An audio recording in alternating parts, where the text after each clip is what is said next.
छान.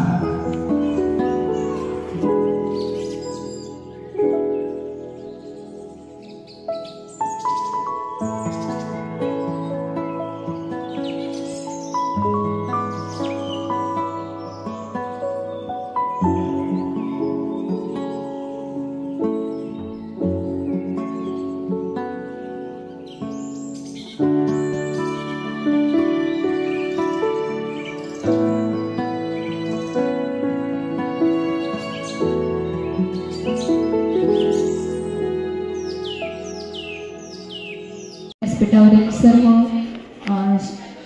मुख्याध्यापक, शिक्षक, पालक, इतर सर्व शिक्षकांचे सर्वप्रथम अभिनंदन.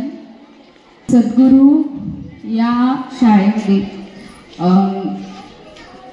ज्यावेळी मी प्रथमतः ॲडमिशन माझ्या मुलीचा घेतला त्यावेळी म्हणजे मला इतकी अपेक्षा नव्हती की तिची इतकी प्रगती इथं होईल, पण इथल्या शिक्षकांची इतकी तळमळीनं जिद्द असते की मुलांच्या मागे ते लागलेले असतात. अभ्यासाच्या बाबतीत असो, इतर कोणत्याही गोष्टीत म्हणजे इतर ॲक्टिव्हिटीज ज्या होतात शाळेमध्ये यामध्ये देखील ते खूप मुलांना मदत करतात. त्यांना पुढं आपला विद्यार्थी पुढं कसा येईल, कसा चमकेल याच्यासाठी ते प्रयत्न करत असतात. छोट्या छोट्या गोष्टींवर मुलांचे ते लक्ष देत असतात. आता माझ्या महेकच्या वर्ग शिक्षिकाच घेतल्या तर इतक्या प्रत्येक गोष्टीला त्यांचं माझ्या मुलीकडे लक्ष असते. ती जेवते की नाही, ती अभ्यास करते की नाही, ती काहीही असो लगेचच म्हणजे एक मेसेज का नाही मॅडम लगेच ग्रुपवर माझ्या वैयक्तिक का नाही माझ्या व्हॉट्सअपवर टाकतात, मॅडम महेकचा अभ्यास अपूर्ण आहे, महेक आज पाढी म्हटली, छान झालं, छान बोलली.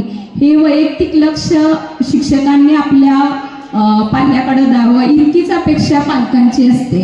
आणि हे तर मला आढळून आलं की वैयक्तिक मार्गदर्शन इथल्या सर्व शिक्षकांचं विद्यार्थ्यांना होत असतंय आणि हेच गरजेचं आहे. आता आपल्याकडे कमी जरी पट असला तरी वैयक्तिक मार्गदर्शन होते का नाही हे पाहणं खूप गरजेचं आहे आणि ते मला या सद्गुरू शाळेमध्ये दिसून आलं. त्यामुळं मी या सद्गुरू शाळेची खूप ऋणी आहे. अभिनंदन पण करते की माझ्या मुलीकडं इथले शिक्षकांचं सर्वांचं लक्ष आहे आणि असंच लक्ष असू द्या अशी मी अपेक्षा करते. धन्यवाद.